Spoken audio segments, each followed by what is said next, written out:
Besti, kembali di Ngopi Besti. Hari ini kita ada di segmen Kabari, kabar hari ini.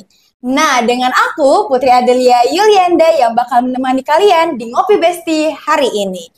Hari ini kita bakal bahas mengenai yang relate banget nih di remaja, yaitu generasi strawberry dan kesehatan mental remaja. Tentunya kita akan bahas juga mengenai Indonesia Emas tahun 2045. Apa hubungannya ya? Nah, untuk itu kita udah datengin nih pemateri yang udah expert banget di bidang psikologi remaja. Kita please welcome Kak Milna Khairunisa Empesi. Halo Kak Milna. Sapa-sapa dulu dong. Oke. Nah, Kak Milna ini teman-teman adalah satu konselor di Pusat Pelayanan Keluarga Sejahtera. Boleh dong Kak Milna sapa-sapa lagi nih peserta kita atau penonton kita di YouTube kita ini. Oke, halo Sobat Ngopi Besti. Iya, bener. Boleh. Gitu ya. Nah, Kak Milna, nanti kita di sini kita akan ada tagline nih. Oke. Kalau Putri bilang ngopi Besti, kita bakal buat ngopi Besti. Oke, Ngopi Besti gitu ya. Iya, betul. Nah, tentunya nih teman-teman, sobat-sobat Besti, kita bakal membahas banyak yang isu nih, terutama adalah generasi strawberry dan kesehatan mental remaja. Ngomong-ngomong nih Kak Milna, sebelum kita mulai, kita mau cheers dulu dong. Oke. Ada sesuai dari tagline kita ngopi ya? Ngopi gitu. dong. Ngopi dulu. Banget ini wangi. Iya Beli di bener. mana? Aduh jauh nih, Jauh ya? kopinya aja yang Dari jauh. wanginya jauh Iya ya. Ini bener. gimana nih tosnya nih? Tetos aja gak apa-apa. Oke, tos. Iya bener. Sebagai syarat ya teman-teman. Gak diminum nih? Diminum. Oh, diminum. Kirain tadi Putri nggak nawarin. Pakai gitu ya. Oh ya, boleh. Gitu. Oke. Nah, kita masuk nih ke segmen kita ngobrol-ngobrol mengenai tentang generasi strawberry. Udah sangat familiar ya saat sekarang ini udah vibe gitu. Nah, Kak, sebenarnya kenapa sih kita disebut generasi strawberry gini? Apa karena kami rapuh atau karena kami lemah aja gitu? Oke, baik. Sebelumnya salam kenal juga nih buat Iya. Putri nih. Baru ini ya kita ketemu ya. Iya, bener. Iya, generasi strawberry kah Anda? Belum Oh, tentu. belum tentu, betul. Oke. Emang ini lagi hype banget ya Put ya. Lagi hype banget di mana-mana, mungkin di sosial media, generasi strawberry gitu ya. Nah, seperti buah strawberry sih pada dasarnya ya, yang kita lihat bahwa cantik, kuat gitu, ada daun-daunnya kokoh, tapi begitu kita ngelihat di dalamnya tuh renyes gitu, kayak renyah, kemudian rapuh, renyah, lembek gitu kan ya. Apalagi kalau misalnya dapat tekanan sedikit saja tuh jadi lembek tuh buah stroberi gitu ya. Nah, ini sih mungkin bagian dari kenapa sih sekarang anak-anak itu khususnya di remaja ya, kalau kita di dunia psikologi untuk usia remaja itu kan 18 sampai 21 tahun gitu ya. Betul. Ini diidentikan dengan anak-anak yang memang sudah masuk ke anak-anak yang mempunyai ibaratkan bahasanya generasi strawberry nih kamu gitu ya. Nah, kita saking banyaknya ini sudah berseliweran baik itu di sosial media, di mindset-mindset anak-anak sekarang gitu ya. Nah, itu sih yang kita rasa bahwasanya ini akan berpengaruh terhadap bagaimana perkembangan mereka di selanjutnya kalau untuk di dalam dunia psikologi gitu ya. Nah, generasi strawberry orang-orang yang memang ditakutkan seperti buah strawberry yang tadinya di luar itu kuat, tapi dengan adanya sesuatu tekanan atau apa ternyata lembek nih di dalam gitu ya, rapuh. Dan ini juga generasi strawberry ini kan baru hype-nya di Indonesia ya, dan ini berasalnya dari Taiwan itu sendiri gitu ya. Nah, ada baik dan buruknya sebenarnya kalau remaja memandang ini sebagai generasi strawberry yang memang akan membuat mereka termotivasi ataukah malah menjadikan mereka demotivasi untuk berkembang di lingkungannya. Gitu sih kalau untuk generasi strawberry yang memang lagi gempar-gemparnya nih sikit-sikitnya anak-anak kayak remaja-remaja sekarang. Putri umurnya berapa? Putri 21 tahun. 21 tahun remaja akhir lah ya. Iya, itu akhir. langsung diidentikan dengan ini remaja-remaja yang sudah terkena dengan yang namanya generasi strawberry nih. Betul. Gitu kan. Nah, takutnya anak-anak tersebut, remaja tersebut membilangkan bahwa nih saya nih dengan bangganya bahwa itu adalah generasi strawberry, padahal ya strawberry gitu ya, yang di luar yang tegar, kuat, ternyata rapuh. Makanya tuh banyak sekarang remaja-remaja sikit-sikit mereka pengen pergi healing gitu kan ya. Betul Sikit-sikit betul. self reward lah karena baru Aduh. ujian nih, sakit nih, pening nih Iya ya kan. betul betul. Udah langsung self reward dengan pergi-pergi, belanja dengan belanja yang kesukaannya, misalnya healing, refreshing gitu ya. Nah, ini yang banyak-banyak sudah dilakukan sama remaja-remaja. Ya, sepertinya minggu depan bisa nih jalan-jalan ke Brastagi. Gitu ya kan. Kenapa? Karena sudah penat nih dengan ujian gitu Iya ya. benar banget. Padahal dia sudah tahu dari awal dia sekolah bakalan ada ujian gitu. Kenapa dia harus beranggapan bahwa ini sesuatu hal yang sangat aduh keras sekali nih ujian ini, jadi perlu healing atau self reward sebagainya. Itu sih kalau saya berumpama bahwa saya ini loh generasi strawberry itu perumpamaannya gitu Put. Bener. Tapi kan Mm-mm. Kak, Putri jadi nambah gini nih. Apakah generasi strawberry ini bisa dikaitkan dengan kesehatan mental pada remaja saat ini? Atau memang itu udah masalah gangguan mental gitu Kak? Ya, nah itu tadi kita takutnya bahwa anak-anak yang generasi strawberry ini, nah anak-anak yang memang sering mengalami yang namanya kecemasan dan berakhir kepada depresi. Nah ini berkaitan sekali dong dengan yang namanya Iya, kesehatan mental betul. ya kan ya. Semakin mereka mengilhami, semakin mereka beranggapan bahwa wah saya orang-orang yang memang ya itu tadi dia menganggap positif si strawberry itu Hmm, generasi strawberry dia mengilhami bahwasanya saya adalah generasi strawberry yang wajib untuk ketakutan ketika mau bekerja, capek sedikit dimarahi bos misalnya ataupun dimarahin guru itu loh banyak ya iya kasus-kasus yang benar. memang dia di sekolahnya dimarahin guru sedikit langsung ngadu ke orang tua, nggak bisa Betul. berantem sedikit di sekolah langsung ngadu ke orang tua dan orang tuanya yang Mm-mm. mengambil alih untuk memarahi guru dan mererainya. Padahal itu kalau di remaja mereka yang punya masalah seharusnya mereka yang bisa menyelesaikan masalah Menyelesaikannya. tersebut. Kita berharapnya seperti itu. Nah, identik dengan takutnya nih orang-orang yang sudah berada di pada generasi strawberry ini akan mengalami yang namanya mental health tersendiri gitu ya. Itu dia karena kecemasan yang terus-terusan terjadi itu akan mengalami yang namanya mental health atau malah ke depresi. Bahkan di apa namanya survei ya, survei nasional adolescent mental health survey itu mengatakan bahwa satu dari tiga anak itu remaja itu sudah mengalami yang namanya kecemasan yang berlebih gitu ya, Oke, berujung oke. kepada misalnya depresi, bunuh diri. Kan sayang sekali gitu ya, masih Iya. remaja sudah berpikiran bahwa aduh baru kena marah guru, baru kena misalnya nggak tahu nih sekarang. Kalau dulu di zaman-zaman saya kan jadi ketahuan nih zamannya, jadi Zaman ketahuan kapan tuh? umurnya Iya ya. benar. Nah, itu masih ada loh yang ditampar gitu ya kan. Oh, oke. Telat sedikit masuk disuruh apa namanya lari 5 putaran sekolah, Mm-mm. ngos-ngosan nggak ngadu kok gitu ya kan. Iya. Enggak kok gitu. Tapi mungkin sekarang dibuat kayak gitu ngadu, ditampar guru, Pak, nangis kan tuh. Jadi marah dong orang tuanya.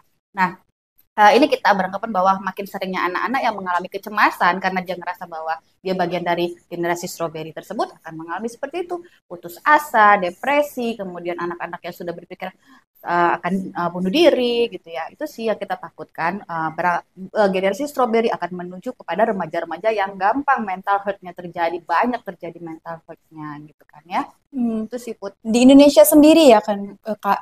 Kita nih menargetkan Indonesia emas di tahun 2045. Ya, betul. Dan tentunya siapa sih orang yang ada berperan di situ? Tentunya adalah remaja nih Betul sekali. pada saat ini. Nah, dari generasi strawberry ini kan, Kak, menurut Kakak nih, bagaimana sih kondisi mental pada remaja di Indonesia pada saat ini?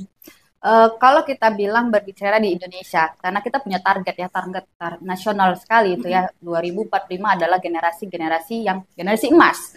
Ibaratkan emas, mahal kan ya. Iya, betul. Mahal nggak tuh? Udah Udah naik lagi mahal, tahun ya ini. kan? Nah, kita nggak tahu. Jadi identik dengan generasi emas adalah generasi atau remaja-remaja yang sekarang nanti 20 tahun lagi kok dari sekarang tahun 2025, 20 tahun lagi mereka nih yang menjadi generasi emas yang akan menggantikan mungkin kepemimpinan, mungkin kedudukan dan orang-orang yang mempunyai pemikiran yang memang baik secara pemikiran yang mempunyai kesehatannya juga baik ya, baik itu kesehatan mental, fisiknya. Nah, itu kalau saya menganggapnya bahwa inilah generasi yang sekarang jangan sampai di 2045 tidak ada lagi tagline generasi emas tersebut, tidak terbentuk generasi emas tersebut. Nah, bagaimana kita menanggapinya untuk hal itu? Nah, perlu adanya sosialisasi, edukasi bahwa ini nih anak-anak remaja juga harus didampingin gitu, bukan hanya orang-orang yang memang dia bilang bahwa saya bermasalah. Nah, identiknya sekarang itu mereka tidak memahami bahwa mereka mempunyai masalah secara mental. Betul, betul, Nah, betul. banyaknya mereka berbicara bahwa ini sakit gigi datang ke dokter gigi, ya kan, sakit kepala datang kepala. Kayaknya perlu ngopi kali Iya, ya. betul. Datang kepala, berarti kalau sakit kepala datang kemana gitu kan, sakit lambung ini. Nah bahkan sekarang kalau misalnya kita berpikir bahwa kita sering asam lambung naik, berarti kan kalau di dalam kami ya di psikologi itu ada pemikiran, ada sesuatu hal yang memang berangkat dari pemikiran, yang baik itu kecemasan, baik itu dia memikirkan suatu hal yang negatif tapi belum terjadi gitu ya. Nah ini yang banyaknya terjadi di remaja-remaja gitu ya.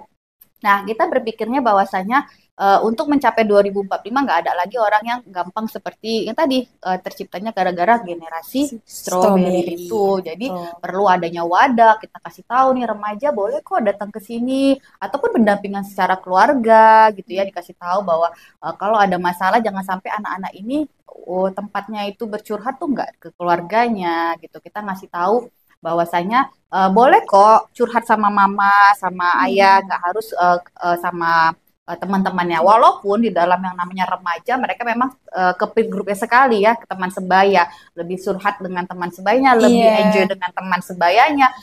Kadang-kadang mau ceritakan hal-hal yang negatif itu sama teman sebayanya gitu ya. Tapi itu dia, kita perlunya ada pendekatan kepada remaja-remaja tersebut gitu. Kita juga kasih tahu bahwa ini loh di tempat kita ada tempat sosialisasi. Nah, uniknya lagi kan Put, kalau misalnya itu tadi saya bilang bahwasanya kalau remaja ini sudah tahu dia punya masalah, dia itu nggak datang ke tempat yang memang semestinya gitu ya. Nah, ada data yang mengatakan bahwasanya pelayanan kesehatan baik itu secara psikologis, konseling itu sangat minim didatangin orang, padahal wadahnya banyak gitu kan ya. Apa sih itu faktornya Kak yang sangat mempengaruhi itu lah? Itu dia dari segi remaja mereka lebih percaya ke temannya mungkin ya, ataupun kitanya nih yang kurang untuk memberitahukan mengedukasi kepada remaja-remaja ini loh tempatnya untuk memberikan layanan-layanan baik itu mental maupun kesehatan. Mungkin kalau di kesehatan di posyandu sekarang juga kan nggak harus dia periksa kesehatan ya, bahkan ada tempat posko di mana mereka bisa nih melakukan pelayanan konseling ya kan. Makanya ada pelayanan konseling remaja, bahkan di PIK-R juga ya, di PIK-R kan juga. Iya benar. Nah ada yang seperti itu. Nah ini perlu kita mengedukasi supaya mereka tahu wadah mereka kemana ketika mereka membutuhkan gitu kan. Kita mencari-cari gitu, jangan sampai nanti salah nih ya kan, curhat rupanya penipuan. Betul. Ya kan? Curhat rupanya disuruh berbayar. Nah itu kan banyak sih sebenarnya seperti itu, tidak terinformasikan kepada remaja-remaja kita wadahnya seperti apa. Itu sih Put. Berarti hal yang paling efektif nih untuk remaja bisa berkembang dan mengatasi dari kesehatan mentalnya itu dari apa Kak? Mungkin dari faktor keluarga kah atau memang faktor lingkungannya sendiri? Ada beberapa yang bisa kita lakukan ketika memang remaja ini orang yang memang sehat secara mental.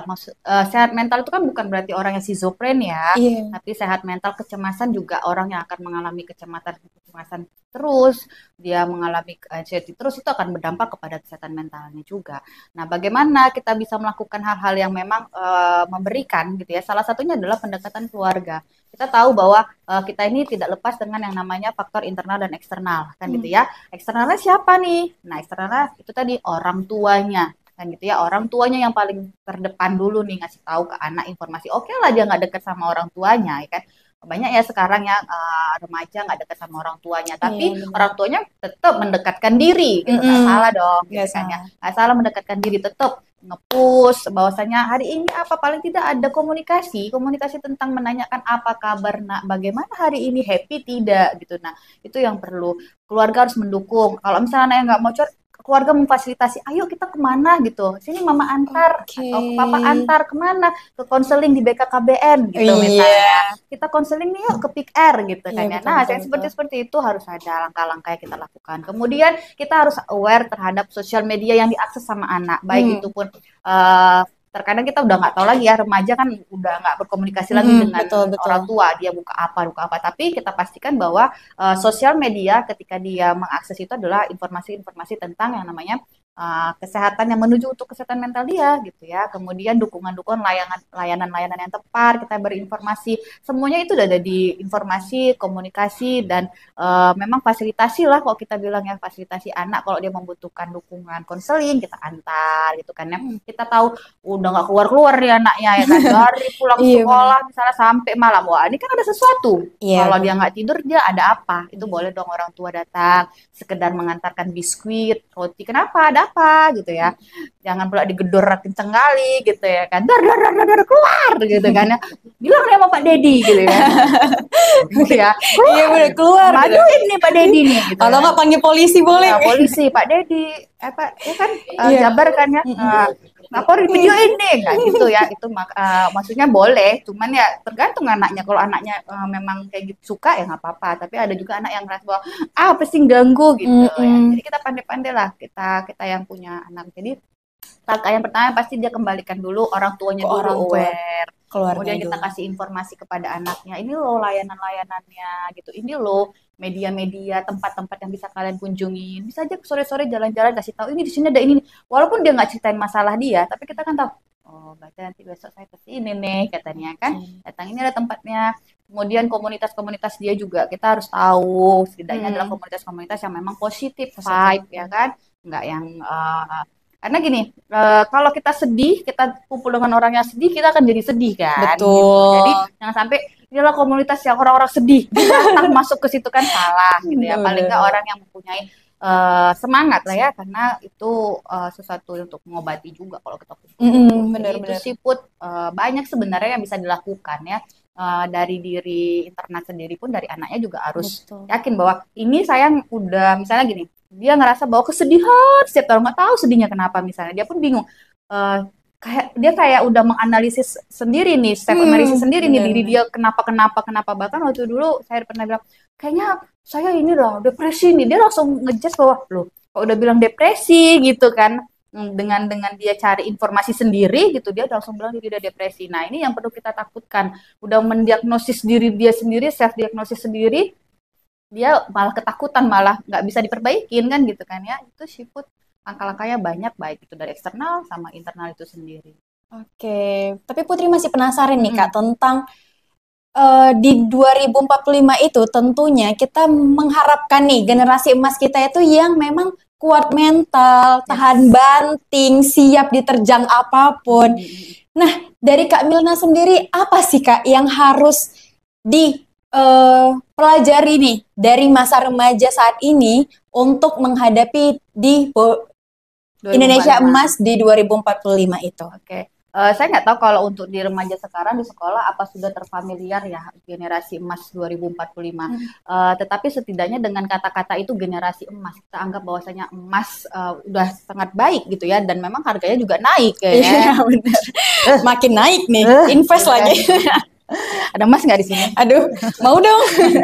Ada jatuh kan. Jadi memang kita beranggapan bahwasanya anak-anak ini harus itu dulu punya visi, memang generasi emas mereka harus yang memang positif semua, bahwasanya mereka loh yang menggantikan nanti kedudukan berikutnya gitu ya. Mereka harus tahan dan memang harus berkompetisi dengan bukan lagi di Indonesia, bisa jadi luar negeri masuk kan ya, pekerja-pekerja dari luar negeri masuk ke Indonesia ini. Jangan sampai kalau mereka balik lagi, kalau mereka sudah tercipta gara-gara generasi stroberinya tadi yang belum tahu kemana harus pergi gitu ya, untuk memberikan pelayanan pada diri dia sendiri. Nah, takutnya nanti di 2045 mereka down nih, gampang tidak mencapai tujuan kita tadi, generasi emas tahun 2045. Jadi pastikan memang untuk remaja ini terinformasi gitu ya, ini loh generasi 451. Salah satunya nanti kalian akan bersaing dengan tingkat internasional, bukan lagi dengan Indonesia itu sendiri. Terinformasi hal-hal seperti itu. Nah, balik lagi kita memberikan semangat mereka untuk menjadi orang-orang yang kokoh, kuat gitu ya. Tidak lenyi-lenyi ya. Tidak lenyi-lenyi jatuh gitu ya kan. Sanggol sedikit jatuh ya kan. Atau sanggol sedikit berdiri dong gitu ya kan ya. Nah, itu sih kita takutnya. Banyak sekarang yang lembek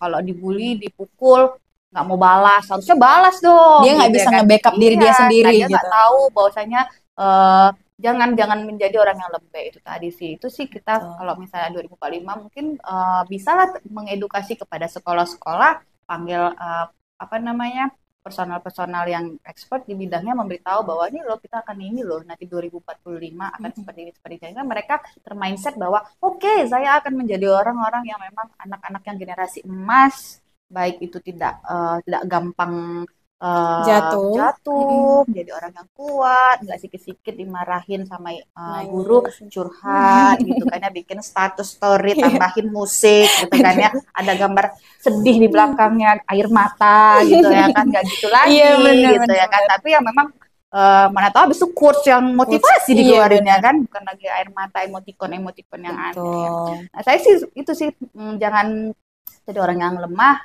harus tahu tempat pelayanan gitu ya. Oke. Nah, Putri sendiri kalau lagi sedih bikin emoticon gitu nggak? Kebetulan Ya, enggak. enggak. 21 tahun Iya, tadi ya. 21 Udah tahun. mulai kuat ya. Betul. Jadi kalau misalnya Putri lagi sedih tuh, Putri bakal makan. Oke. Makannya ya yang Putri suka yang kayak es krim atau makan makanan yang lagi pengen Putri cobain Iya, gitu. Jadi ngerilisnya iya, gitu ya. relax tuh. Jadi teman-teman nih sobat-sobat, carilah hal yang positif untuk kalian meminimalisir kesedihannya kalian itu. Jangan malah jadi generasi strawberry gitu, teman-teman. Nah, satu lagi Put, Apa tuh? kita di BKKBN ini juga kita ada wadahnya loh. Oh, apa itu, Kak? Nah, kita ada wadah Satria Gatra. Jadi adik-adik, remaja-remaja yang umurnya beda sedikit sama saya, Sikit banget tuh. Tipis loh, ya, tipis tipis gitu. banget. Nah, itu boleh datang ke BKKBN ya Mm-mm. di Krakatau Ujung. Itu bisa kita diskusi, misalnya berdiskusi baik itu dari masalah personal, komunitas ya, bahkan kita sharing-sharing tentang informasi juga boleh. Itu Karena gratis memang enggak, Kak? gratis dan memang ada Gratis. pelayanannya dan Oke. orang-orangnya memang konselor-konselornya memang bekerja sama dengan BKKBN, memang di wadahnya dibuat oleh BKKBN Kemenduk Bangga itu sendiri gitu. Jadi salah satu wadah yang bisa didatangin remaja khususnya di Sumatera Utara itu boleh ke BKKBN untuk kita sharing. Kadang kan dia nggak mau ya curhat sama Iya, keluarga betul. gitu. Orang tua pun boleh ibaratkan pengganti Kang Deddy gitu mungkin ya. Aduh, serem Bisa banget. kemari gitu ya. Nanti kita diskusi ataupun ada hotline nanti bisa ya di akhir atau di mana kita Oke, sampaikan gitu. nah teman-teman udah tahu belum di Satya Gatra ini nanti ketemunya sama Kak Milna nih. Salah satunya Salah banyak ya. satunya, udah banyak nih ya. Nah, jadi teman-teman kalau misalnya lagi sedih atau butuh teman atau pengen curhat obrolan gitu, kalian jangan rasa sendiri. Ada Satya Gatra di BKKBN. Jadi kalian Andaliman. Andaliman, bener. Udah Sumatera Utara banget nih ya namanya. Yap. Oke. Sambal Andaliman enak tuh ya. Lapar ya? Apa kita minum dulu? Kita boleh minum boleh dulu. Dong. Wangi nih. Oke. Putri yang buat? Iya, nggak tahu kapan. Gitu Put. Gitu ya. Enak banget. Kopi Alhamdulillah. Besti. Terima kasih yang sudah buat kopi. Wangi. Wow, makasih banget Kak Milna udah bersedia nih ngasih insight baru nih kepada Ya. sobat-sobat Besti sekalian. Nah, buat kalian sobat Besti, kembali lagi kalau kalian lagi pengen didengerin, butuh teman curhat, datang aja ke BKKBN, datang ke pusat Satya Gatra Andaliman. Di sini nanti ketemunya Kak Milna dan bareng Banyak kakak-kakak aja yang ya. lainnya juga. So kalian tuh jangan rasa sendiri guys. Jadi harus bisa explore diri kalian dan datang ke orang tepat untuk dapat berkonsultasi gitu. Sekian di Ngopi Besti hari ini. Jangan lupa like, comment, and share ke Sobat Besti semuanya. Sampai jumpa di Ngopi Besti berikutnya. Bye-bye!